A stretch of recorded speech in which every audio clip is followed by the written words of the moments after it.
नमस्कार, myself Dr. Sandhya Jaipal, associate professor, department of sociology, SD government college, Beawar.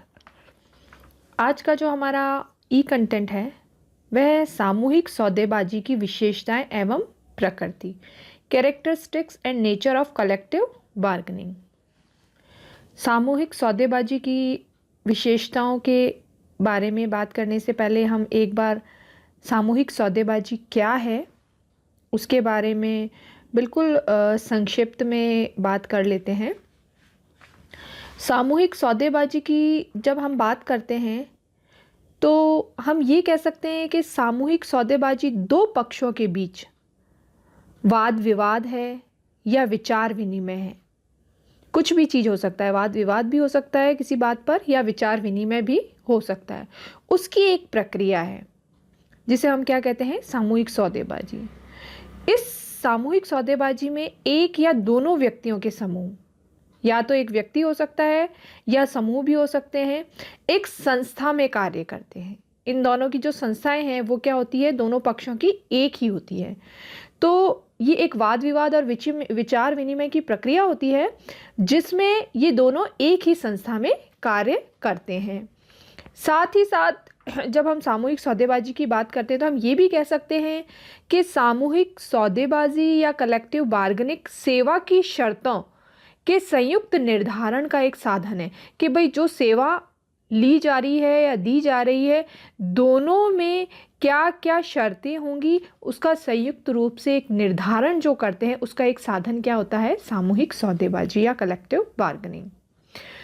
सामूहिक सौदेबाजी national association of manufacturers हैं एक, उन्होंने बताया था कि सामूहिक सौदेबाजी की प्रक्रिया एक ऐसी विधि होती है जिसमें क्या होता है कि प्रबंध और श्रमिक, मैनेजमेंट और लेबर, ये एक दूसरे की समस्याएं, एक दूसरे के जो विचार हैं उनको सामने लाते हैं और जो सेवा संबंध है उसकी रूपरेखा का निर्माण करते हैं कि भाई किस तरह की जो हमारे सेवा संबंध होंगे, कैसे एक साथ मिलकर बैठकर एक दूसरे की समस्या और विचारों को सामने रखकर।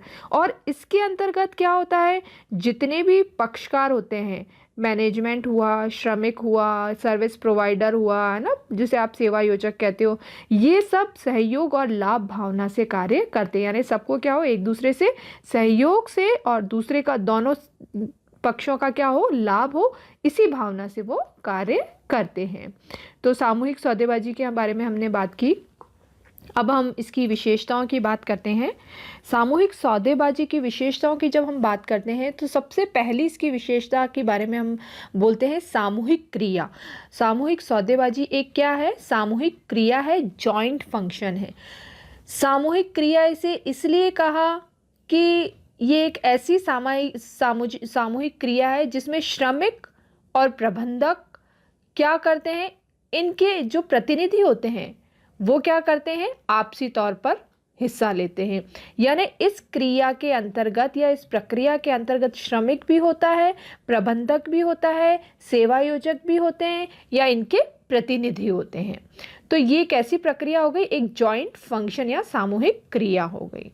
दूसरी जब हम इसकी बात करते हैं तो हम कह सकते हैं कि सामूहिक सौदेबाजी एक गतिशील प्रक्रिया है, एक डायनामिक प्रोसेस है।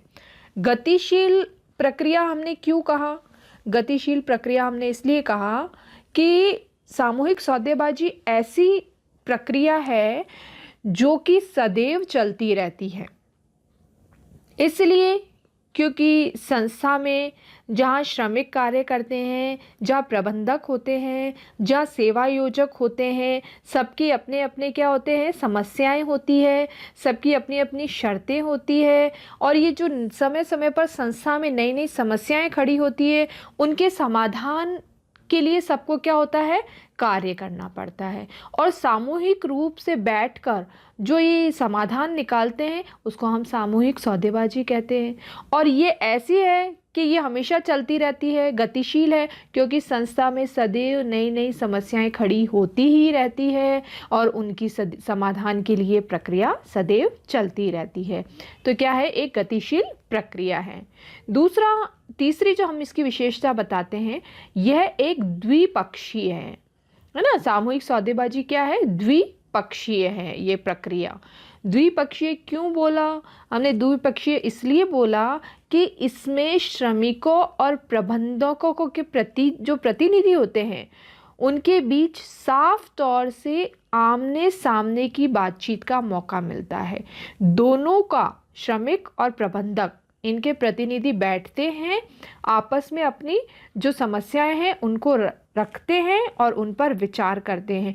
तो इसमें दोनों ही पक्षों को अपनी अपनी क्या करने का, समस्याएं या अपने विचार रखने का पूरा पूरा मौका मिलता है। तो ये कैसी हो गई, एक द्विपक्षीय प्रक्रिया हो गई। चौथी जो इसकी विशेषता बताते हैं हम सामूहिक सौदेबाजी की, वह है जनतंत्र। हम ये कह सकते हैं कि ये डेमोक्रेटिक है, क्योंकि सामूहिक सौदेबाजी से व्यवहारिक रूप से औद्योगिक जनतंत्र कायम होता है। हर जो श्रमिक है या प्रबंधक है उनको अपने अपने विचारों को पूरी तरह से रखने का या किसी एक पक्ष पे अपनी बातों को अपने जो विचार हैं उनको रखने का पूरा पूरा समय दिया जाता है, पूरा पूरा अवसर दिया जाता है। तो हम ये क्या कह सकते हैं, सामूहिक सौदेबाजी क्या है, एक डेमोक्रेटिक प्रक्रिया, जो जनतंत्र है वो है। फिर इसकी हम जो छठी विशेषता है, पांचवी विशेषता सॉरी, वह लेते हैं कि सामूहिक सौदेबाजी एक लोचदार प्रक्रिया है, फ्लेक्सिबल प्रोसेस है। फ्लेक्सिबल प्रोसेस क्यों कहा हमने इसलिए कहा कि ये एक लोचदार, एक गतिशील, हमने क्रिया भी बोला इसे। तो जो चीज़ गतिशील होगी वो अपने आप में फ्लेक्सिबल होगी। इसमें ये होता है कि कोई भी पक्ष, फिर चाहे वो क्या हो, श्रमिक पक्ष हो या मैनेजमेंट पक्ष हो, कोई भी पक्ष ज़्यादा कठोर रुख नहीं अपना सकता। इसलिए ये एक लोचदार होती है, फ्लेक्सिबल होती है। क्योंकि सौदेबाजी, जब सामूहिक सौदेबाजी की जाती है तो ये बिल्कुल बराबर बराबर की गुंजाइश रहती है कि कब इसकी जो स्थितियां हैं वो बदल जाए और अंतिम निर्णय कुछ भी हो जाए। ऐसा नहीं है कि मैनेजमेंट है तो उनका ही निर्णय आखिरी निर्णय होगा, बल्कि ये भी हो सकता है कि जो श्रमिक है उनकी मांगे भी मांग ली जाए और क्या हो, निर्णय, अंतिम निर्णय कुछ भी हो सकता है। तो ये एक क्या है, फ्लेक्सिबल प्रोसेस है। इसकी छठी जो विशेषता हम लेते हैं वो इसके बारे में हम ये कहते हैं कि इसके अंतर्गत सामूहिक सौदेबाजी में कई गतिविधियां, एक्टिविटीज़ जो है उनको हम सम्मिलित कर सकते हैं। यानी ऐसा नहीं है कि सामूहिक सौदेबाजी किसी एक विषय को लेकर पर ही होती है, कई सारी एक्टिविटीज़ है इसमें, वो उसके अंतर्गत सम्मिलित करते हैं। एक फ्लिप्पो करके समाजशास्त्री थे, उन्होंने बताया कि सामूहिक सौदेबाजी में सम्मिलित होने, अपनी मांग प्रस्तुत करने, विचार विमर्श करने, प्रति प्रस्ताव करने, मोल भाव करने, फुसलाने, धमकाने, ऐसी बहुत सारी एक्टिविटीज़ होती है, गतिविधियाँ होती है, वो इसके अंतर्गत सम्मिलित होती है। तो हमने क्या कहा, मतलब इसके अंतर्गत सामूहिक सौदेबाजी जो है इस प्रक्रिया के अंतर्गत अपनी मांग भी प्रस्तुत करते हैं लोग, सम्मिलित भी होते हैं, विचार विमर्श भी होता है इसमें मोल भाव भी होता है, क्योंकि क्या होता है कि आपस में बैठ कर के जो समस्या हो उस पर, जो शर्तें हैं उस पर मोल भाव भी होता है। इसके अंदर आपस में एक दूसरे को फुसलाने की कोशिश भी की जाती है, कई बार ऐसा होता है कि इसमें एक दूसरे को धमकाने की कोशिश भी की जाती है। तो हम कहते हैं इस सामूहिक सौदेबाजी के अंदर बहुत सारी एक्टिविटीज़ या गतिविधियां होती पाई जाती है। फिर सातवीं जो विशेषता है वो है बाह्य हस्तक्षेप, एक्सटर्नल इंटरफेरेंस। सामूहिक सौदेबाजी एक ऐसी प्रक्रिया है जिसमें किसी भी विवाद पर कोई भी विचार विमर्श होता है या कोई भी बात या वार्ता होती है तो जो विवाद हो रहा है उसके पक्षकारों के बीच ही होती है। इसमें किसी भी प्रकार से तृतीय पक्षकार हस्तक्षेप कभी नहीं कर सकता। जो उस जो श्रमिक है या मैनेजमेंट है, या हम ये कह सकते हैं कि जिस संस्था में वे काम कर रहे हैं उस संस्था के अंतर्गत आने वाले पक्षों के बीच ही क्या होता है, विचार विमर्श होता है। बाहर का जो तृतीय कोई भी व्यक्ति या कोई भी मैनेजमेंट वाला होता है वह इसके अंतर्गत हस्तक्षेप नहीं कर पाता। तो हम क्या कहते हैं, इसकी एक विशेषता ये है कि इसमें किसी भी प्रकार का एक्सटर्नल इंटरफेरेंस नहीं होता है, बाह्य हस्तक्षेप नहीं होता है।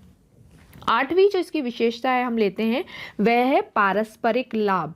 मीन्स जो कलेक्टिव बार्गेनिंग होती है उसके अंतर्गत म्यूचुअल बेनिफिट्स पाए जाते हैं, यानी जो दोनों पक्षकार है, श्रमिक है, मैनेजमेंट है, उन दोनों पक्षकारों में क्या होता है, परस्पर सहयोग होता है, उन दोनों की प्रतिष्ठा का ध्यान रखा जाता है, और जो लाभ में वृद्धि होगी वो उसी दृष्टि से की जाती है जिसमें परस्पर दोनों को लाभ प्राप्त हो।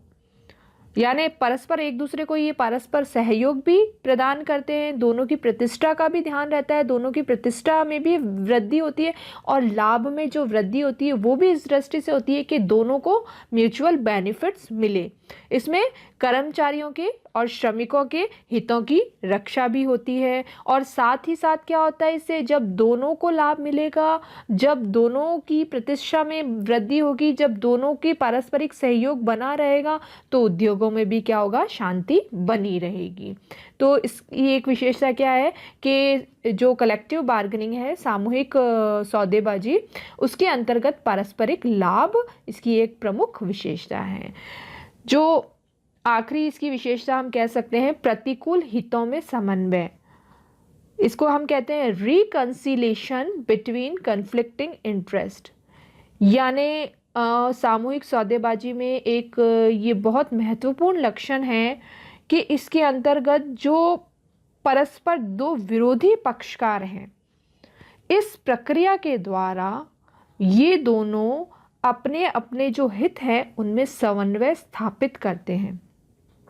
प्रतिकूल हित क्यों कहा, क्योंकि हमने इसके अंतर्गत दो पक्ष जिनके अंतर्गत विवाद है वो परस्पर बैठते हैं, दोनों के प्रतिकूल हित होते हैं, उस पर वार्ता करते हैं और आपसी सहमति से किसी एक निष्कर्ष पे आते हैं। यानी क्या होता है, दो परस्पर विरोधी पक्षपात है उसमें हितों में समन्वय स्थापित होता है।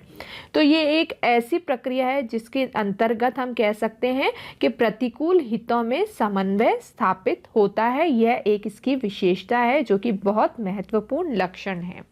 तो यह थी हमारी आज का ई कंटेंट, सामूहिक सौदेबाजी की विशेषताएं एवं प्रकृति। धन्यवाद।